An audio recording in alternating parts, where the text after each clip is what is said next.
Hello and welcome to the MMQB NFL podcast. There's Albert Breer. I'm Conor, fresh off a drive up 95 north from Philadelphia when I watched the Eagles fall to the... Had a little trouble there, huh? Yeah, got diverted, which is actually kind of nice. So if you get diverted, and this is wild... you drive to like a lovely... like Princeton. Suburban Princeton. I like like New Jersey. Yeah, Princeton, like Raritan, and...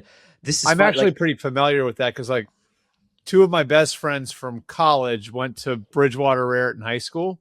Oh, yeah. So I've been in that area a bunch, and they always would take huge offense to, like, when, they'd say they're from New Jersey and people would ask them, like, what exit? Because they would swear that there are nice rural areas of New Jersey, and then... when you do the drive between like Bridgewater and Princeton, you drive to these areas that nobody would ever associate with New Jersey. Correct. And I asked my neighbor, because he works at Johnson & Johnson, if you drive that way, you pass Johnson & Johnson, and it is a massive, so it's this, the big pharmaceutical corporation sitting on a farm, and there's animals. Woody's family business. What's that? Woody's family business. Woody's family business. And I was like, I just texted him. I was like, do you get to go to this place every day? Like, this looks amazing. And I guess the short answer is that it's a tax like loophole, because farmland, so there's like chickens or whatever, and so it's farmland, but it's also like the site of like a major pharmaceutical corporation. So anyway, very beautiful scenic drive. And the advantage, because we got to get right into this because we got a lot to talk about, is that I got 94.1 WIP the whole way, which means Philadelphia chaos scenario, pretty much from the time that I left my hotel in Old City all the way back to New Jersey. And I got to say this, compliments to everybody on the morning show at WIP, much more measured approach, honestly. Like, I'm not being exaggerated here, but I want to start here. Let's start with, and there was a ton of games this weekend. We'll get to all of them, but I want to start here because this is where my memory is freshest, and this is where I kind of have the most thoughts on this. The 49ers beat the Eagles, and the Philadelphia area is kind of divided down this line, and I see people really dug in on both sides. There is the, I can't believe this offense is this bad, just fire the coordinator. And there is the equally dug in faction of the quarterback needs the offense to be a certain way to suit his own creature comforts, and it's becoming less and less inventive because we're narrowing down what... You're running out of ideas, essentially. Right, to pacify him. And so, I always, in this business, you try to keep an open mind, and you try to wonder, what the advantage is. But I remember hearing years ago, right, that Jalen Hurts needs to see it a certain way. So we can't do a lot of motion. We can't do a lot of pre-snap motion. We can't do a lot of window dressing, because then if the defense reacts to pre-snap motion, then that muddies the picture that Jalen sees, and then he doesn't like that, right? He needs to get everything set up the way that he likes it before he takes the snap. And then all of a sudden in this game, Albert, like in the third quarter, all of a sudden we see motion, and it's like for one drive, and Tank Bigsby's in the slot, and he's motioning, and then Devonta Smith is in at running back, and this Eagles offense looks like, Alabama with Lane Kiffin, and you're like, whoa, like, this is cool. They're moving down the field, like, everything looks really good, and then it disappears. And that's when it struck me, and I had this realization that, like, and this is going to sound like a full-throated defensive Kevin Patullo, which is fine, but I don't think you can do that and then not understand how to call a game. Does that make sense? Like, I don't think that you can put together that sequence of plays that looks really cool and like it's telling a story. Like that was like the smoking gun. And to me, it was like, like how come you can't do that all the time? And the reason you can't do it all the time, at least in my mind, Albert. And again, you can ask 10 people, and 5 of you are going to be adamant on one side, and 5 of them are going to be adamant on the other side. But that tipped me. And I thought about it all the way back this morning, because I wrote about how conservative this offense was. And I'm like, God, like if you're an offensive coordinator, you'd want to call cool plays. You'd want to push the ball down the field. Like, you don't want to call this offense, I think it's like, I just think they have to win a specific way. And I think like the thing that's got to really hurt today for them is that they essentially did play that way. Right. They ran it 36 times. Saquon played well. I don't think Saquon Barkley was the problem. But they're not like to play the way that they need to play with Jalen Hurts as the quarterback. They need to be dominant in the run game. And I think not having Lane Johnson, I think that was one of the biggest injuries in the NFL this year, was losing Lane Johnson, because I do think to some degree, the same way we've talked about the Packers or the Chargers, losing offensive linemen takes the Eagles' identity away. The identity was never about Jalen Hurts. It even wasn't, Saquon Barkley supercharged the identity, Right. But the identity was always through the line of scrimmage and through the guys they have up front. And so, they have a little less at the guard position than they have in the past. They lost Siamalu a couple of years ago, and then they had the 1 year kind of band-aid of Mekhi Becton. So they've had some attrition at guard, and then I think losing the best right tackle in football in Lane Johnson hurts. Right. And not having him on Sunday when they thought he might be able to go. Yeah. Right. And then losing Fred Johnson in game for a stretch. And I think, you look at it and it's like, okay, they actually played the sort of game they wanted to play, but because they couldn't, because that area of the game was just good and not great, it didn't unlock things in the pass game the way it did a year ago, Right. And I just think I just think that the way the Eagles are built and the way the Eagles have been built and the way that they've done it when they've been at their best has been with a dominant run game, with Jalen Hurts as a factor in the run game, and, with putting yourself in a position where Jalen Hurts, who, to his credit, is really calm and level in the big moments and doesn't lose his head. Jalen, go make 5 big throws for us. You Right. know, when that becomes Jalen, go make 15 big throws for us, or Jalen, go make 20 big throws for us, that's a totally different equation. And I think that's that's where they were last night. They need more big throws from him down the stretch of that game, and they couldn't get them. And I thought Brock Purdy, even with the picks, right? Even with the 2 picks, I thought he was more of a difference maker for the Niners than Jalen Hurts was for the Eagles. Right. Yeah. It's funny. I when this game started and watching the Eagles manufacture the points that they did, and I think it was 13-10 at the half, if I'm not mistaken. I think it was 13-10 at the half. I went back and I looked at all of the other games this year where they were winning at halftime, regardless of how much they were winning at halftime, because the Eagles are 27th in second half points. It's 9.1 second half points a game. There are 5 coaches, 3 head coaches, and 2 coordinators who finished ahead of them in that ranking that were all fired a week ago. Okay. And so I looked at their play calling sequences after the half with a lead. And outside of games against really bad teams, the Giants, the Raiders, one instance against the Cowboys, it was run, run, run. And then if we get backed up into a pass situation on 3rd and 5+, we got to pass. Run, run, run, backed up, 3rd and 5, got to pass. And I think that that's maybe where your criticism of the offensive coordinator can come in. But I looked at it and I was like, okay, what are they going to do coming out of the half? Run, run against 49ers. And then I got backed up enough that I got to throw on whatever it was, 3rd and 4. And it was a swing pass to Saquon Barkley and he dropped it. And I think that's where the criticism becomes dual-headed. I don't think anybody did a perfect job down there in Philadelphia, but to see this and not need to confront your identity, I think is a mistake. I think that there are some teams that go into the offseason with little picture questions. I think that the Eagles have to ask themselves, can we keep doing this? Is Lane Johnson going to retire? Is Jordan Mailata going to be elite for another 3 or 4 years? Can we just beat the crap out of people, or so many other teams trying to do it that we got to find an edge the other way? And Howie Roseman's great at finding edges. Do you think that it's time to pivot? I don't know.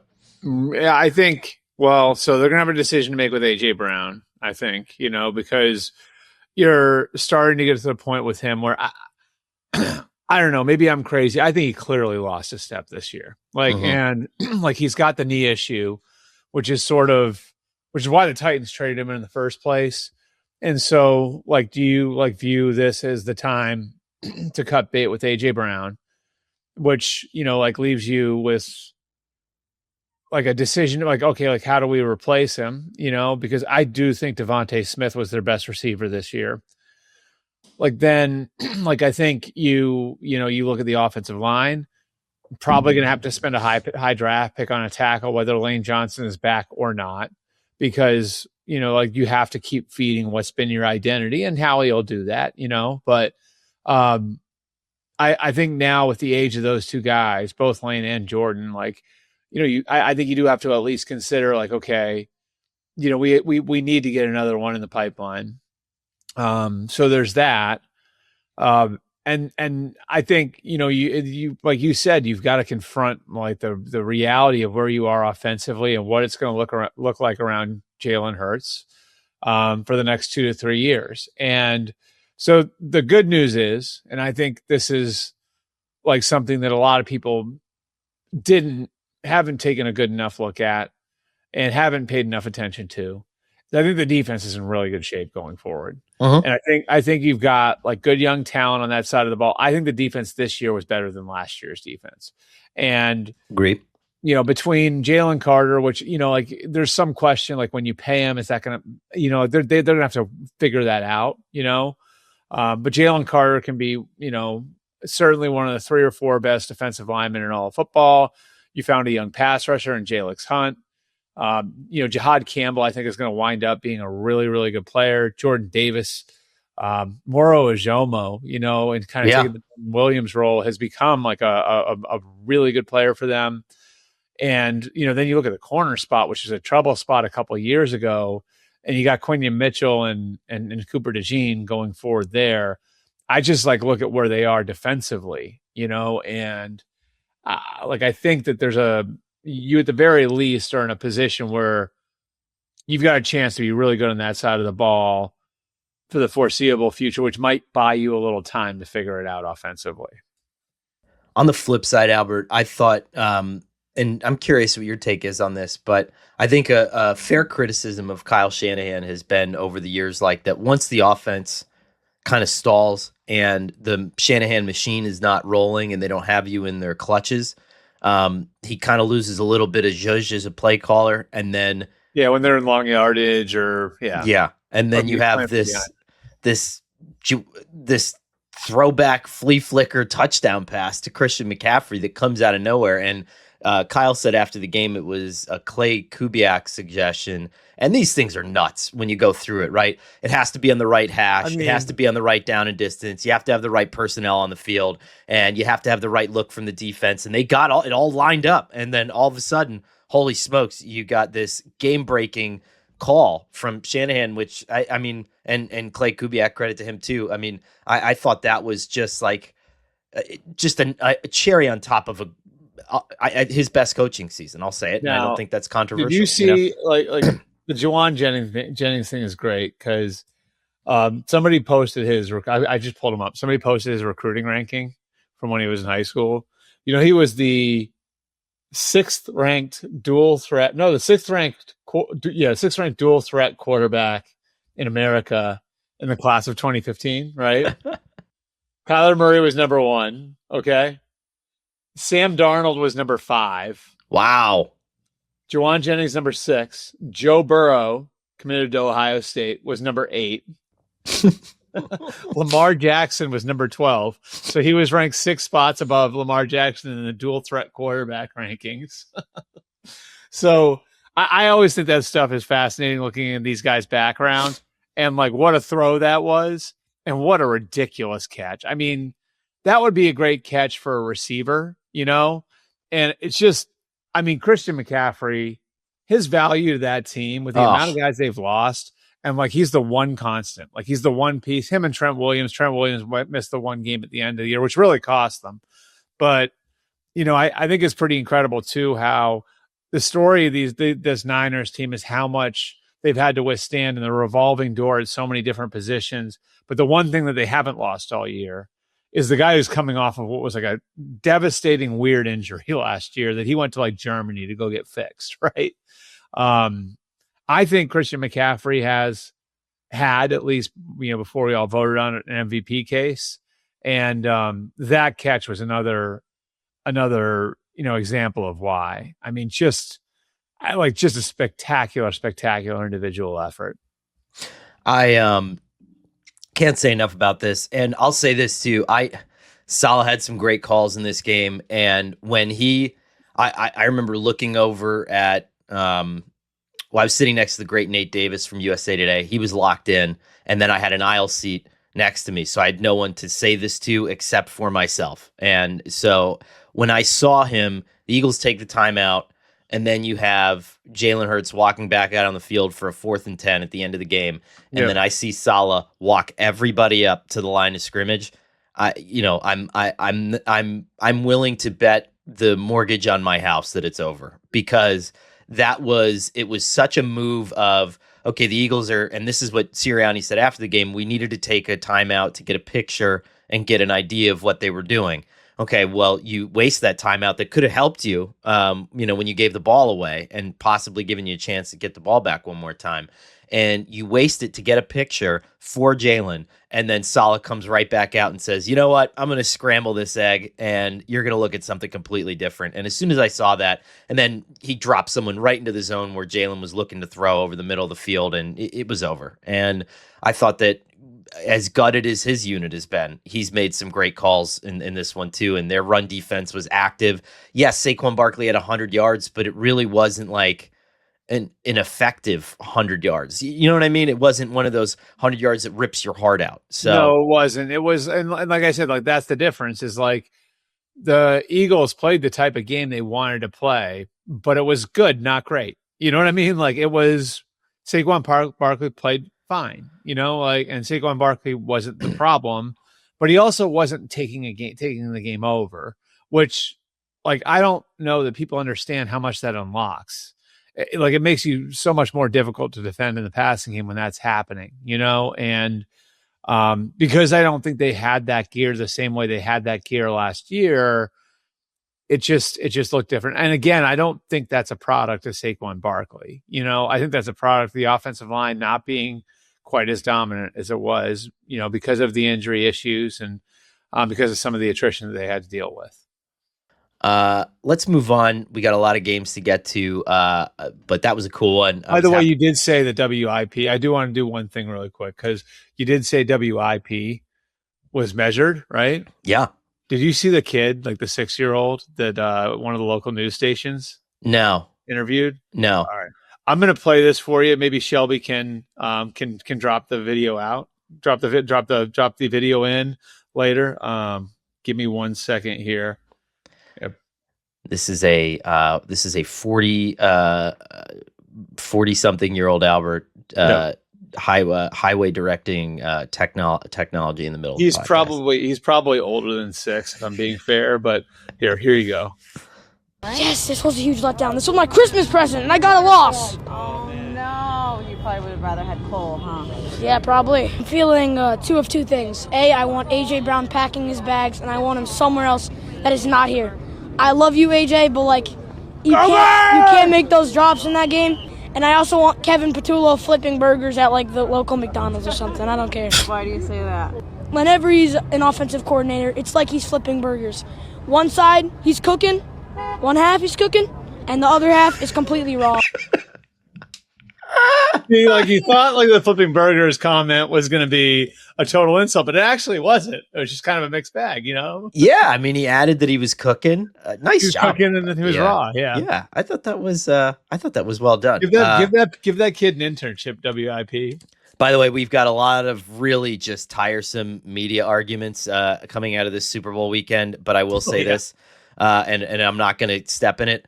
And with that, we'll get to the Jaguars game. Yeah, we'll get to the Jaguars game, but I'm going to try not to step in that one. But if you're AJ Brown, I'm sorry, man. Like, and I've gone all the way with AJ Brown. I went from, this guy I don't think is.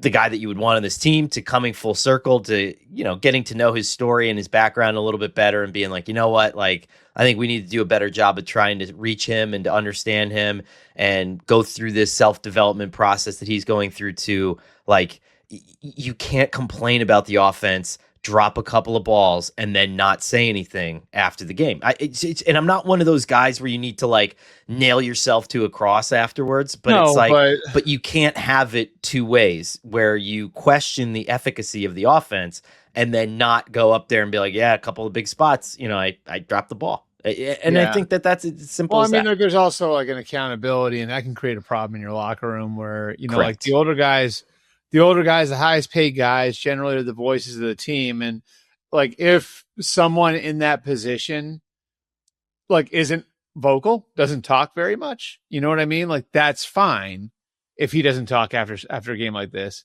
But if you are that guy, sometimes you sort of have to be that guy all the time, Football playoffs are here, and Underdog is the best place to get in on all the gridiron action. Playing on Underdog is easy. Just pick if your favorite players will go higher or lower on stats like touchdowns, rushing yards, receptions, and more. Get them right, and you could win up to 5,000 times your cash. This week on Underdog, we're moving into the divisional round of the NFL playoffs, and I like Caleb Williams for higher than 2 touchdowns. This guy is on fire right now. He's making some of the best throws that I've ever seen a quarterback make in the postseason. Why wouldn't you roll with the Bears and Ben Johnson? So what are you waiting for? Download the app today and use promo code MMQB to score $75 in bonus entries when you play your first $5. That's promo code MMQB. Underdog. Make picks. Win money.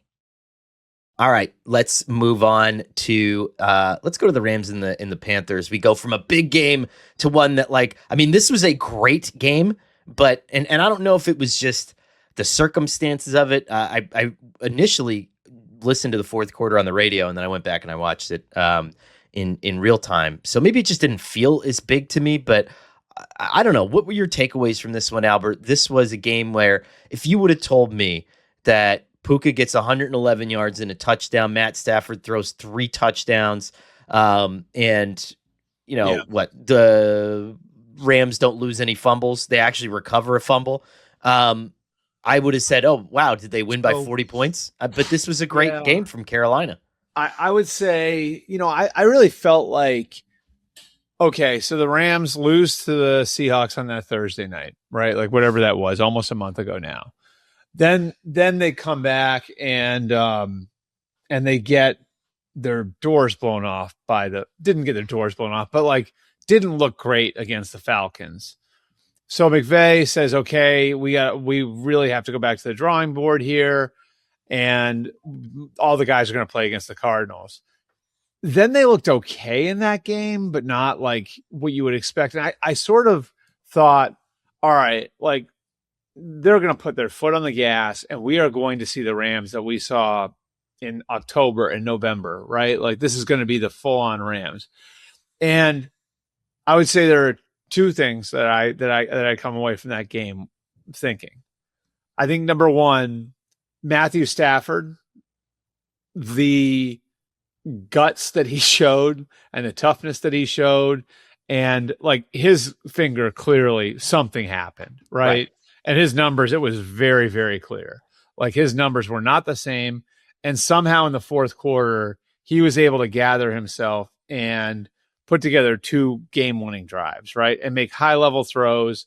And I can pull up the numbers. I mean, it was really pretty insane. Like, when you look at like the discrepancy, because he got off to a pretty hot start. And I just looking at it here, and so he hit his first 9 throws for 118 yards to give them the 14-0 lead, take advantage of the turnover on downs. After that, he went 3 for his next 18 for 53 yards. And after the finger got jammed into DJ Wanham, 2 of 12 for 34 yards, right?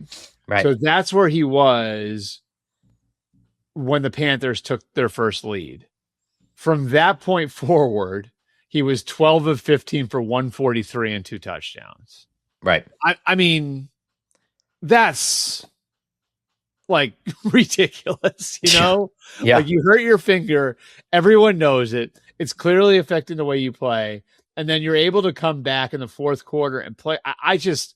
That statistical, like how that play, like, so to me, it's just like if Matthew Stafford wins the Super Bowl this year, if he winds up being the NFL MVP, like this is something I'm going to remember, because this was more than just about being great. This was like that guy bowed up when he needed to. The Panthers also are getting Ezra Evero back, I think, which is probably the biggest news for this team at this point, especially after you've seen them play down the backstretch. This was one of the worst defenses in NFL history last year. And with minimal upgrades, I mean, he got them to a spot where I think that they're in really good shape. And so I think running this thing back, I mean, we don't know who the Falcons are going to hire as a head coach at this point, but I think that you have to like what you're seeing out of Carolina. And I think if you're Tampa, you got to nail this offensive coordinator hire. I mean, the Panthers, they showed, I mean, they've stood down the Rams, who I still think they're the best team in the NFL. Yeah. And I know I'm sounding like a Rams apologist, but like they've gone toe to toe with this team twice now. And I think you have to like what you see out of this guy. So I gave you that. That's my positive. Here's my negative. I see two areas where the Rams haven't invested as much money and haven't invested as many draft picks that I think showed up as an issue. Corner, offensive line. Yep. Like, I just think when you watched it, like the Panthers were able to get to, and this is a credit to Ejiro, right? Like, but the Panthers were able to get to Matthew Stafford, and the Rams told us in trading for Roger McCreary in the middle of the season that corner was an issue. But part of it is philosophical, right? Like if you look, like really there was a pivot point coming out of, Jalen Ramsey and, like where they really moved way towards like, we're going all in on defensive linemen and offensive skill players. And if you look like over the last couple of years, like heavy investment in those areas with the belief, like we can make it work at corner, like where they view it as those, even the best corners are speed bumps in today's game, not stop signs. And we can make it work on the offensive line. And I do wonder how much of what the Panthers put on tape there against the Rams now shows up with the Bears and shows up with DJ Moore and Rome Odunze and Luther Burden and shows up with Montez Sweat and that group. Like how much is Dennis Allen able to take advantage of some of the things that maybe Ejiro put on tape? That to me is going to be interesting, because I'm with you. I think the Rams still have the highest ceiling of any team. Right. But like there were some things in that game where I was like, I wonder if that's not just a blip, Every team has something ugly that they're hiding under the surface in this one. Everybody's kind of masking it, and we'll see who does a better job. I mean, that's ultimately what it comes down to. On the we'll stay here in actually let's flip over to the AFC, because I got some thoughts by the here. way, I'm with you too. Like the Panthers went into that game, to me, like I viewed the Panthers, the Jaguars, the Patriots, like there were a few teams that I think were like sort of house money teams going into the playoffs. Like even if they lose, really great season, a lot to build on. I think the Panthers are in that category. Great season for Dave Canales in that group. Let's go to the night game from that one. Chicago Bears won 31-27. And I don't know about you, but when Brandon McManus missed the kick right before the half, I just had this chilling feeling for Matt LaFleur, because I do like Matt LaFleur. I think he's a good coach. I think he's a good dude.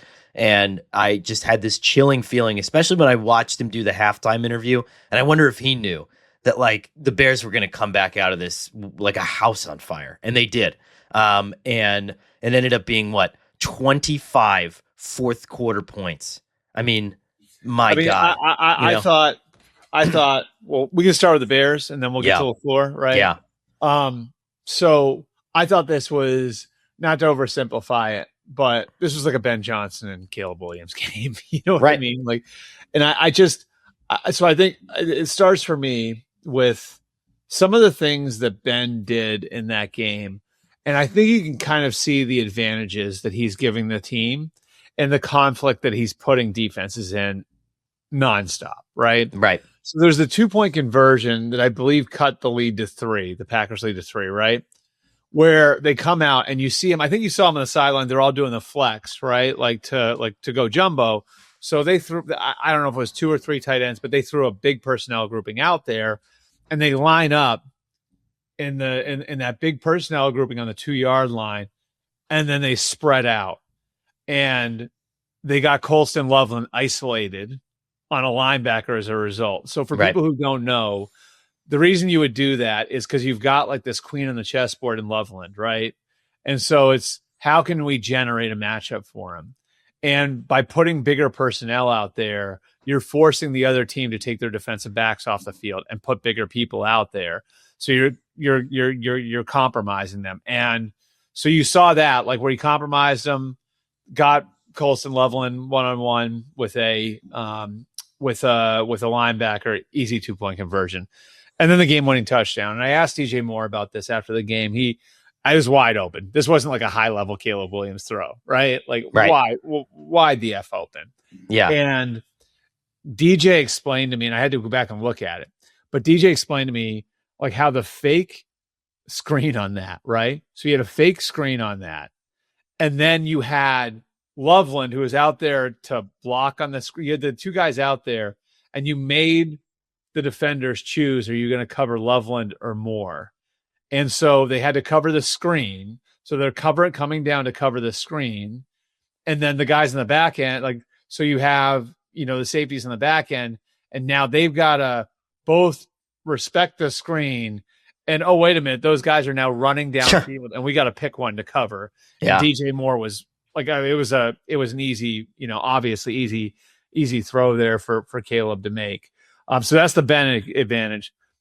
And then Caleb, that 4th and 8 throw is one of the best throws I've ever seen. Yeah. I mean, considering the circumstances, I don't know how many people on the planet could make that throw, but I think you count them on one hand. That was a ridiculous throw considering the circumstances. Albert, both of his feet were off the ground. Both of them. Against and his momentum, like this is the thing, you're rolling left, you're a right-handed quarterback. You're not like running into it. You're throwing against your momentum. And the spot he put it into too. Ridiculous. It was just dropped right into Rome Odunze. Like you had 2 defenders high and you had 2 defenders low, and he just drops it right in there. It was ridiculous. So here's the advantage of Caleb, and I've been thinking about this a lot, having watched Jalen Hurts in person and then having seen the Bears game. And I think it kind of struck me this weekend. I'm curious what your thought is on this. When the game is out of hand, theoretically, and you're put into obvious passing situations, Caleb is kind of the great equalizer because like Mahomes or like Allen, he can extend plays and he has the arm talent to drop balls into pass first coverages, probably unlike almost anybody else in the NFL. Yeah. And now we're going to get hyperbolic here and we're going to say, oh, he's the greatest and the greatest and the greatest. And then he's on a heater right now. He's all-time confident. There's no question about it. Yeah. But that is part of the reason why the cardiac nature of this team is part of its identity, because Caleb can bring them back. I think if the Bears had Jalen Hurts, or, and Jalen is just the example I'm using right now, I think a lot of these games where they got down, they would have stayed down, right? Because Caleb has this arm talent, he has this evasiveness, and he has this confidence. And again, we've said it both ways too, because I don't want to talk out of both sides of my mouth. It's cost them. And he's made bad throws in those situations. But he's on an all-time heater. He's making good throws. But it doesn't shake him. It doesn't shake him. It doesn't shake him. And I think like part of that is, the amount of big game experience he has, this is a kid who I believe like his first college action, he was dropped into the Red River Shootout, right. And wound up like winning that game and stealing the job from Spencer Rattler that year as a true freshman. And so like, I think, just the experiences he's had, like playing in big games in college, playing in high leverage situations, being on a team his last year at USC where he needed to be the best player on every single play Yep. to give his team a chance. I think just that accumulation of experiences, like, put him in a spot where it's like, okay, like when things didn't go wrong early in this game, or when I do throw a pick, or when one does get away from me, I've got this library of experiences in my head where I know it's not going to kill me, and I just think like just how calm he was in the biggest moments. That Bears team is dangerous. Like you look at the 3 quarterbacks that went at the top of that draft. Holy crap! Like what we might be looking at, like over the next 10 regenerative years. For sure. Yeah. I mean, it's Caleb was sort of the last one. Like where I feel like we've gotten confirmation on. Because I think like earlier this year we knew on Drake. Last year we knew on Jaden Daniels, and there were still some questions in Caleb. I mean, I would say as late as like November, and he's done a really good job erasing all of those. On the flip side, Albert, I think this game, and I think I've had fun with it, and we've had our fun with it, but I think about myself and how competitive I am, and how football coaches are 10,000 more times competitive than any of us can be. Yep. And for Matt LaFleur to walk to midfield and see a howling Ben Johnson, like if you can see the still footage of that, and then to watch Ben go into the locker room and start screaming, fuck the Packers, fuck the Packers. And having Ben had called a shot at the beginning of the season, like just as a competitor. And whatever, no one's going to feel bad about a guy making whatever Matt LaFleur is making a year, but like that has to be an absolute kick to the midsection, unlike anything that you've felt in sports, right? I mean, that is losing to your chief rival. The guy on the other sideline is and then it happened in wild 1 year. Person. It happened in 1 year. Like all of that. And now the discussion shifts to whether or not you're going to be brought back as the head coach, which I think he is, by the way. Yeah, I do too. I like. You want me to give like people like a little bit of like the landscape there, please, and kind of like yes. what it is. So. Yes. The nitty gritty of it is the Packers have a new team president. His name's Ed Policy. People who have followed the league for a few decades, like I have, might recognize the name. His dad is Carmen Policy, who helped build the Niners back in the day. Joe Montana, Steve Young. So Ed Policy, who had been there before, like he wasn't new, like he's not new to the building, but like is new in the role of team president. The transition happened from Mark Murphy over the summer. He had an opportunity at the time to extend both Matt LaFleur and Brian Gutekunst, who had 2 years left on their contracts. He declined to do it, which naturally raised questions. Okay, like, well, if you just got this job and you're choosing not to do it now, why? And does this mean Matt LaFleur is coaching for his job in 2025? So that's the backdrop. The other thing is that the coaching market has changed. And so Matt LaFleur's value, I mean, look, I know I wrote like the $15 million number the other day, and that got some people's attention. I would just tell you this. The guy in the other sideline who is in his first year as a head coach ain't far off from making that number. It's not right there, but I think it's just a couple million short of it, So, and that wasn't his biggest offer. So like, that's just where the market is. And so are the Packers willing to go there? Are they willing to go to $15 million per? I think the Packers will enter into good faith negotiations to get something done. But I think where this could get sideways is if the negotiation doesn't immediately get traction and doesn't immediately get going, does Matt Ryan call? Matt LaFleur was Matt Ryan's position coach when Matt Ryan won the MVP and went to the Super Bowl. Does John Eric Sullivan call? Mm-hmm. So I think that's where this is a little tricky, and so I'm interested to see how that goes. Like, what does that look like now going forward? I think the world of Matt LaFleur. I think he is a damn good head coach. I think he's done a damn good job in Green Bay in transitioning from Aaron Rodgers to to Jordan Love. I think he did what he could with this year's team, having lost Micah Parsons and Devontae Wyatt. They lost Edgerrin Cooper, who's very underrated. I had him in second team All-Pro, but a very underrated player. And I had so they lose him in game. They didn't have Tucker Kraft on offense for the second half of the year.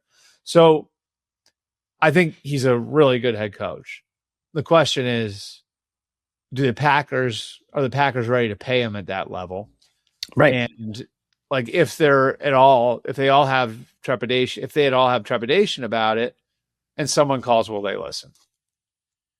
And it's complicated, right? Because it's not a cut and dry, you're fired situation. Exactly. And we saw this to some degree, although my guess would be a little less or a little more back of the napkin style, but with the Cowboys and Mike McCarthy, where it's like, you let him go, you let him go, you let him go. It gets to the point where you have to extend him. And here's a below market offer that, a coach of your stature probably shouldn't be accepting if you respect what you've done and you want to stand on that. And I think that could create some chaos. But one more just kind of note that I thought was interesting before the season started, and it's very relevant to this game, and part of the reason, very small reason, why the Packers got beaten this one. Before the season started, Ben Johnson had two guys talk to the team, two new Bears free agents talk to the team about the game never being over. One is Joe Thuney, his new offensive lineman, who was on one side of the 28-3 comeback. The other was Grady Jarrett, his new defensive lineman, who was on the other side of the 28-3 comeback. These little things, I think, sometimes you make too much of them. How about Joe Thuney? Just unstoppable. Joe Thuney's been in the conference championship game every year. 41 straight years. Yeah. Of his career. Yeah. And like the teams that he left collapsed. The Thuney factor, man. It's unbelievable. Isn't it like wild though? Like when you look at it, like it's, I think I might be wrong about that. I think he was in the Patriots in 2020 and didn't go that year with Cam as the quarterback, but I think every other year. So it would be 16, maybe not. No. See, now I'm getting all mixed up, but he went to at least 3 with the Patriots and won 2 Super Bowls with the Patriots, then won 2 Super Bowls with the Chiefs, went to the conference title game every year he was there, and now he goes to the Bears, and lo and behold, they're 1 win away from getting to that level. And I think, like, honestly, like, all joking aside, like, he's a real difference maker. Like, I think he changed the culture in that offensive line room and, very much gave the Bears what they need with so many new guys in the starting lineup in that group. Yeah. Man, Thuney, Hall of Fame? Got to go out and trade for him. That's the only way. 2 more here to get to. I want to get New England and the Chargers out of the way, and that's not to not give the Patriots their flowers. I thought that this was an okay game, but I also don't think it's controversial, Albert, to say that if they played this way against just about anybody else in this playoff field, they might lose that game by 10 points. Is that incorrect? Yeah, I think like the one thing that would be encouraging from the Patriots perspective is they were able to win a game on defense. Yep. And like Drake was not on his best. Drake missed some throws. And I think you do have like a little bit of a weather concern there because of the way that the Buffalo game got away from him in December. He did put on the cape when he needed to. Like he had a 37-yard run at the end of the first half, which put them in a position to take a lead. And then, he makes the throw to Hunter Henry to essentially put the game away. And so I think defensively, what you were able to get as far as pressuring Justin Herbert, and I think it was something like 16 pressures and 6 sacks, right? Whatever the number was so the disruption rate, if you combined all disruptive things, Justin Herbert was under duress on almost 70% of his dropbacks, which is bonkers. I mean, that's a lot. Yeah. So, I mean, like, I like the question, of course, then would be, does that translate against, the Houston offensive line? Maybe. Does that translate against the Pittsburgh offensive line? Maybe. Does that translate against the Buffalo or Denver offensive line? Probably not, so I think that piece of it to me, how does this translate? I think you give them credit. They're more complete than they showed that they were a little more complete than maybe people thought they were coming into the weekend. I think the question is like that outstanding defensive effort. What does it look like against a team that doesn't have, an offensive line that is just like an offensive line group that's been an infirmary all year? They were 0 for 3 in the red zone, New England, and Jesse Minter, he's a tough coordinator to go against. And so that makes a lot of sense. Yeah, I thought Jesse Minter did a great job. I thought Jesse Minter kept them in the game.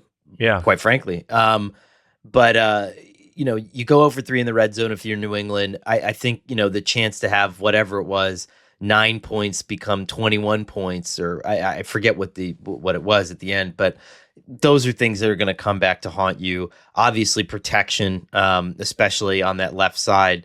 Yeah, and you have ball security issues. And again, this is one of those things that here's what's wild about this Vrabel team is that, Albert, this was the largest margin of victory on Wild Card Weekend so far. And now we still have the Steelers and Texans game. It was game. the one game that really wasn't in doubt at the end, yeah. Right. And I guess that's the other thing I want to get to very quickly in that one is where in God's name was the urgency from this team, this Chargers team? And I get it. I get it. Herbert's banged up. There's a near constant pass rush. You want this guy to survive, and I understand that. But I remember I was in my lovely Marriott, looked freshly renovated, really nice, and just like jumping on the bed, wondering why when Christian Gonzalez isn't out, you aren't in like a cocaine huddle. Like, let's go. Like, let's throw. I think every time. I think you saw it at the end of the game too. They did start to move it at the very end of the game. But like, you got to start way sooner when than it was that. over. Yeah. And I think what that is kind of like where, I mean, to me, it was like if you play that slow all year, right, which they had to do, like that was their whole MO was we're dragging games into a dark alley. We're going to bleed the play clock. We're going to dominate time of possession. We're going to limit possessions for the other team and lean into what we feel is our strength, which is the defense, right? So I think they led the NFL, or they were near the top of the NFL. They had like 33 minutes time of possession average, like over the course of the entire year. And I think they effectively did that in the first half, right? Like they were able to kind of keep the game sort of played in a phone booth, and it's just, when do you get to the point where it's like you got to pull the rep cord and go, you know what I mean? Like, and you gotta get yourself out of that mode where everything looked hard for them. You know what I mean? Like every single play that they made offensively was in traffic, and Justin Herbert didn't play great. Like, I'm not exonerating him, but you kind of felt for him a little bit, like, and it wasn't just the injuries. It was like, at some point, don't you have to make an adjustment and like start to play tempo and like do something to dictate terms to the defense where they can't just dial up pressure after pressure after pressure? Because it felt like, Zach Kerr's done a great job as the interim DC in New England. Like they could do whatever they wanted, and I think part of that was related back to the Chargers' pace of play. I stepped in it a little bit last night because I was a little bit more raw. I taped a show with my buddies Dan and Mark right after that game, and I was like, this team, once they lose Jesse Minter, like, what's going to happen here? I mean, he's kept them in a lot of games this year, and I got a lot of pushback from that. Well, just wait until Harbaugh's got his offensive line back, and they're going to be rough and tumble, and they're going to be able to play the way that they want to play. That's true, Albert, but like, you can't count on a healthy offensive line. There has to be something that transcends that, Yeah. I mean, I think like, so that you, obviously you hope like that you'll have, and that's a bad injury Slater's coming back from. Joe Alt will be fine. Like that's Slater's injury is a bad one, like, so like the patellar tendon for a big man, always iffy. And we saw 2 of those this weekend, which is always tough to see with Ozzie Trapillo. And I think Ike Ekwonu both had them. Right. So, but I get that point, right? Like, which is if we had the 2 tackles, like, and Omari and Hampton barely played, right? Like clearly he wasn't himself, and he tried to give it a go, and it didn't work. So when they have Hampton running behind those two guys, like I think, they certainly will have more of a chance. But you're right. Like you do have to build in like a little flexibility. And so, obviously, like I think you look at it, it's like, okay, it's time to say goodbye to Keenan Allen. You have to look at Ladd McConkey. Why don't we get more out of him? You're gonna have to make a decision on Quentin Johnston. Yep. So like this offseason, I think for them is going to be much about how do we find a way to maybe get a weapon or two that is going to, at the very least, keep defenses honest, and at best put us in a position where if Slater or all do go down for a game or two, or we don't have Hampton for a stretch, we still have, we have another lever that we can pull. The last one here, and we'll move on. I mean, listen, I'm not gonna do the Patriots thing anymore. I think they've won in so many different ways, and I think this game proves it. They've been resilient, they've been exhaustive, they've been high flying, they've been grinded out. I'm give Elliott Wolf and Mike Vrabel credit too. They hit on just about everybody, and we talked about that, where it was so often, when you're bringing over pieces from a place that you were before, it feels very like post Belichick and a lot of what his assistants used to do, where it was like, let me just go get this guy and never ends up working out. You pay a bunch of money for them. They don't play well. This was, I need to bring over guys of character. I need to bring over guys that really kind of fit the flow of what we're doing, and like Spillane, and there's a couple examples like Spillane, that, right? Where guys they knew, like Spillane, Harold Landry, Carlton Davis was with Terrell Williams in Detroit. Morgan Moses wasn't coached directly by Todd Downing, but they were together, with the Jets. So there are definitely examples of it. Yeah. Let's get to Albert last but not least. Buffalo beating Jacksonville 27-24. I think this is one of those gutted out wins for the Bills that they needed. And again, I want to, you have to refresh your memory and remember how crappy some of these teams that won the Super Bowl looked in the first few rounds of the playoffs. It's like once we get to the Super Bowl and the team wins the Super Bowl, I feel like we always rewrite their history like they were Nick Saban's Alabama or like Knute Rockne's Notre Dame, and how this was always destined and in the stars, when really there's a lot of messed up moments that these guys are just simply weathering and getting past. And Buffalo needed, you talk about Caleb Williams. I think that was the best throw of the playoffs. Josh Allen, though, to Brandon Cooks was probably the second. When he was just getting walloped. Yeah. I mean, when you saw that, who was it though on the blitz there? Whoever that was, just had a free shot at him. And I watched that, and I saw, it was like, is he going to get the ball there? And, this guy is, we've said it over and over again this year. There's no one like him. And you almost feel bad watching them play. Like, how could I not vote for him for MVP? He's the best player in the sport. He's the most, he's like nobody means as much to their team as Josh Allen means to the Bills. And just, that throw to me, his ability to bring them back, like the willingness to run and put himself in there and stick his nose in there. And then you can see how, even the funky, 10-yard, push play, there at the end, like that. But that to me tells you how all in the team is on the guy, right? It is the effort you're seeing, and it's like, we're going to take him, we're going to push him all the way into the end zone. I think it sort of says something for where they're at, Right. It also, and I think this is an important point, because there's been lots of arguments over the last decade over fourth down theory and everything else. I thought it was super interesting how Sean McDermott went the other way in this game, and was actually really conservative and didn't chase points. And I think when I look at that, Shelby, you can hit the beat button here. That was basically his approach in those, and being conservative in those situations was, I have Josh fucking Allen. Right. And I know that as long as I put my team in a position to win this game at the end, my guy is better than your guy. And that's why you play that way. Yep. Right? Like you play that way because it's like, all right, like instead of handing the other team momentum, I'm going to take the points and I'm going to play to get to the end of the game, because when we get to the end of the game, my guy is going to make every play he needs to make to win the game. And it's the ultimate, like, to me, respect and confidence. I have 3 written down here. So there was the 4th and 4 where they were flagged.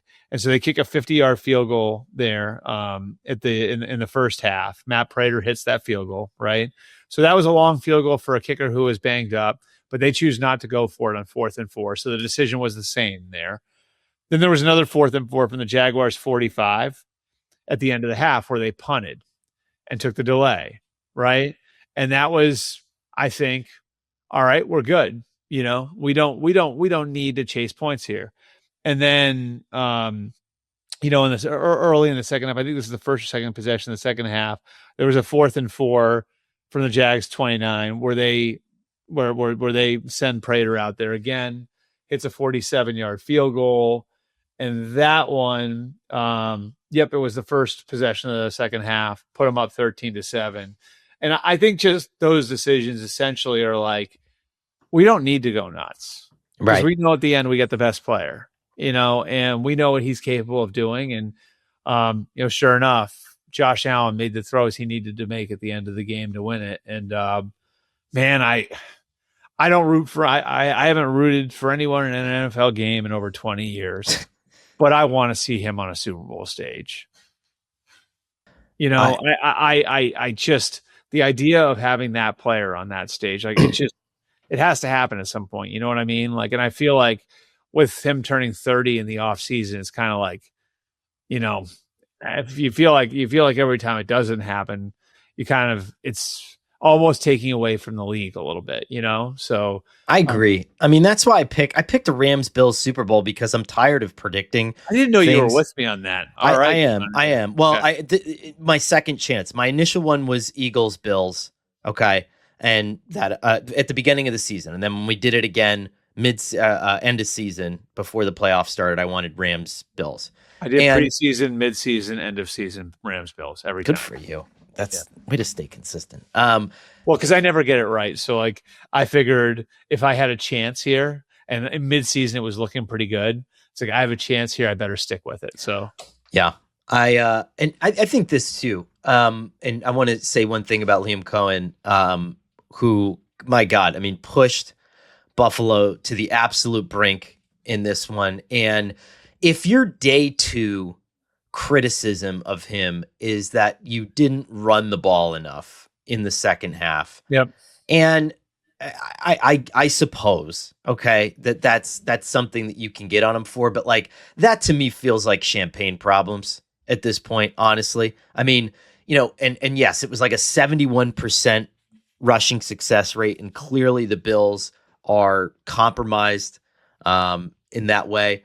But at the same time, the same principle, we're trying to develop this monolith in Trevor Lawrence that Buffalo has in Josh Allen, that the Bears are starting to get in Caleb Williams, where he transcends game plan and moment. And sometimes in those situations, Albert, I mean, I thought a lot about this on the way home from Philly too, where I was prepared to just, you know, kick Liam Cohen up and down the street and say, "Oh, you're from the Rams tree. You're foundational. Where's your run game?" I mean, McVay got away from his run game in this playoffs multiple times. The Jaguars don't necessarily have a world-beating offensive line. They're schemed well, but maybe he just wasn't getting the looks that he needed, you know? And I just think, you know, if that's your criticism of Liam after this one, I think he did a pretty good job. I also think, like, honestly, I'm just like looking at the inactive list for Buffalo. They could get better over the course of the next couple of weeks. Sure can. I mean, Terrell Bernard didn't play. Ty Johnson didn't play. Hairston didn't play. That's their first round pick for people who don't know. Could they get Ed Oliver back? Maybe. You know, like an Ed Oliver is probably, I don't know, for my money, their best defensive player, right? Right. So, like, this is a Buffalo team that over the course of the playoffs could get better. And I mean, I you know, again, like I think there's a little something going on there. I do think you can kind of feel the urgency and And look, there should be, right? No Patrick Mahomes, no Lamar Jackson, no Joe Burrow in the playoffs. So, and I think like in a weird way, and maybe this is just a dumb media thing, maybe it is, but I think there was a lot of pressure on them to win yesterday. Yep. I think there was a ton of pressure on them to win yesterday. And I do wonder if getting through that, and getting through beating the upstart Jaguar and a really good Jaguars team, I wonder if getting through that has like some sort of liberating effect where now they can just go play, Yeah. The road playoff game, it's a legit thing, right? And I think that the Bills have been dealing with this in one way or another throughout the season, and maybe too, McDermott, you get that monkey off your back, because I said this going into the game, all of a sudden, John Harbaugh gets fired, okay? Mike Tomlin, we're still talking about him. Matt LaFleur, like you said, Albert, we're talking about this as good faith negotiations, but we're adding that massive caveat here that this could break down because Green Bay is saying, I don't want to give you that much. I don't think you're worth that much money. And so if you're McDermott, you're sitting there and you're going, well, shit. You know what I mean? Like, look at what's happening to all these other guys. Like, all I do is win, but I don't win enough. And sometimes ownership, it's like a disease of group thought. And I think just making it to the next round there probably frees him up to be like, okay, I could take some more chances, because we were talking in the Eagles press box actually about this. And before we get out of here, I'm curious your take on this too. Why didn't McDermott kneel the clock and milk more time before the end of the game? And that was an interesting one, because I remember there was a New England game earlier in the year. Do you remember this, when Drake May died at the 1 yard line? Yes. And against Tampa. And I sort of was wondering, do you do something like that? Right. And so it was me and the great Adam Kilgore from the Washington Post, great Jory Epstein. Oh, love you. Me and Kilgore were together at the Boston Globe. I was the national NFL writer, and Kilgore was the beat guy. I do remember that. Me and Kilgore had some fun nights. I was still in my 20s at that point. So there you go. There you go. Kilgore could get after it. I will say that. Yeah. Legend. One of the great feature men in our business. But we were all arguing about it, and Adam was right. He's like, why didn't you kneel more time off the clock? And I was like, my response was, if I feel secure in my job, I'm probably kneeling the clock down. If I'm worried that one more dumbass mistake is going to get me fired if I lose this game, I'm scoring the touchdown, and then I'm betting on myself as a defensive-minded head coach to think that I could plug the gap on the other end. And I think that I'm not saying that's what it came down to, but my overarching point is that I do think McDermott probably gets freed up a little bit by this victory, and that can be the best thing that can happen for the Bills at this point. Right. I mean, I just, again, I can't remember there being that much pressure on someone like that's on a coach and quarterback that are seated sixth in the bracket. You know what I mean? Like, right. They're like, again, like we talk about the house money dynamic. Again, I think the Patriots, the Jaguars, the Panthers, there's some teams that are like definitely the house money teams where if they had lost, if they lose at any point in the playoffs, their season's still a success. And then you have some teams like, I'd say the Packers are this way, the Steelers are this way, where whether or not the season's a success is going to be determined by what happens in the playoffs. Well, with the Bills, like I think that's like at another level, just because they've been so close because of who's not in the playoffs this year. There's just like another level of pressure on them. And, again, getting that first one against a really tough, I mean, I'm so impressed with the way the Jaguars played the last month and a half. Like I think they have something real to build on there, and to be able to beat that team in their place, just, I think says a lot about where the Bills are, and maybe we'll get your Bills-Rams Super Bowl now. Hi-oh. All right. So we are going to we're going to prep, Albert. I'm probably going to cook something up for Monday Night Football here. Oh, yes. Are you going to tweet at the plate too? I might tweet out the plate. I'm just not creative lately, I would say, with the recipes. Like we got down to pretty, I would say before the weekend, knowing that I was going to go away and everything, it was like, let's make some ground beef and then throw it on top of some Doritos. Like we're kind of getting there. Yeah. And so I'm getting a little bit of my creativity back. I might try to get something festive going here for Monday Night Football. You ought to trade info with Emily here. She's she's really gotten into it in the last 6 months or so. I think she's going to do a short rib ramen tonight, which I'm interested in. Yeah. She's big on the crock. Are you a big crock pot guy? When I have the time and the energy, and which I think you and I both know at this point in the game, time you're and energy. You're in the tall grass. We're out of the tall grass now. You're in the tall grass. Yeah. But we might celebrate on that, and we got Broncos Bills to look forward to in Denver. We have New England and the winner of Steelers Texans to look forward to. We have Seahawks and 49ers and Bears Rams, and we're going to be back on Wednesday, Thursday with some coaching carousel updates. Maybe we'll rematch our best candidates. And hey, comment, subscribe, like, tell us what you want on YouTube. Tell us what you want on Apple Podcasts when you leave a review. We'll do it. We're not like the Eagles. We'll change. We promise. See you next time.